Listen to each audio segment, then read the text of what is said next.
So అందరికీ నమస్కారం. ఈరోజు మంచిర్యాలలో నందిని హాస్పిటల్ పక్కన ఇంకొక సైట్లో ఒక హై రైజ్ కన్స్ట్రక్షన్ జరుగుతూ ఉంది. ఇక్కడ జరుగుతూ ఉంటే దాన్ని బేస్మెంట్ తవ్వడంలో ఆల్రెడీ రిటైనింగ్ వాల్ కట్టి ఉన్నారు. ఆల్రెడీ పక్కన ప్లాట్ వాళ్లకు ఈ ప్లాట్ వాళ్ళకి ఒక కాంపౌండ్ వాల్ కట్టడంలో ఆల్రెడీ వర్కర్స్ పనిచేస్తున్నారు.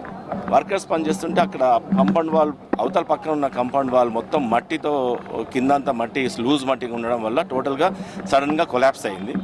ఆ కొలాప్స్ కావడంలో ఎక్కడైతే నలుగురు పనిచేస్తున్నారో నలుగురు ఆల్మోస్ట్ మట్టిలో కూరుకుపోయారు.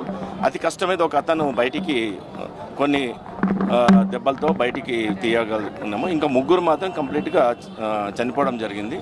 దాంట్లో ఈ యొక్క కన్స్ట్రక్షన్కి మున్సిపాలిటీ వాళ్ళు ఎలా పర్మిషన్స్ ఇచ్చారు, ఏ విధంగా పర్మిషన్ ఇచ్చారు, దాని యొక్క ఈ గైడ్లైన్స్ ప్రకారం ఇచ్చారా లేదా అనేది కూడా మేము వాకప్ చేస్తున్నాము.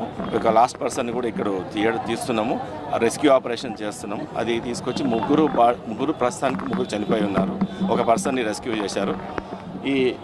ఇట్లాంటి కన్స్ట్రక్షన్స్ ఎందుకు జరుగుతున్నాయి, ఎట్లా పర్మిషన్స్ ఇస్తున్నారు, ఈవెన్ కలెక్టర్ గారు కూడా చెప్పడం జరిగింది.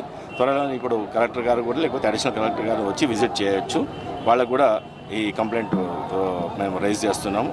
ఈ పర్మిషన్ లీగల్గా ఇచ్చారా కాదా, ఇది who is the person, and precautions తీసుకోకుండా ఈ కన్స్ట్రక్షన్ చేయడం వల్ల జరుగుతుందని తెలుస్తుంది. ప్రికాషన్స్ తీసుకుని జరగకపోయి ఉండొచ్చు.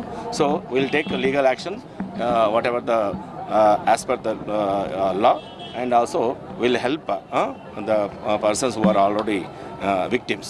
Okay, thank you.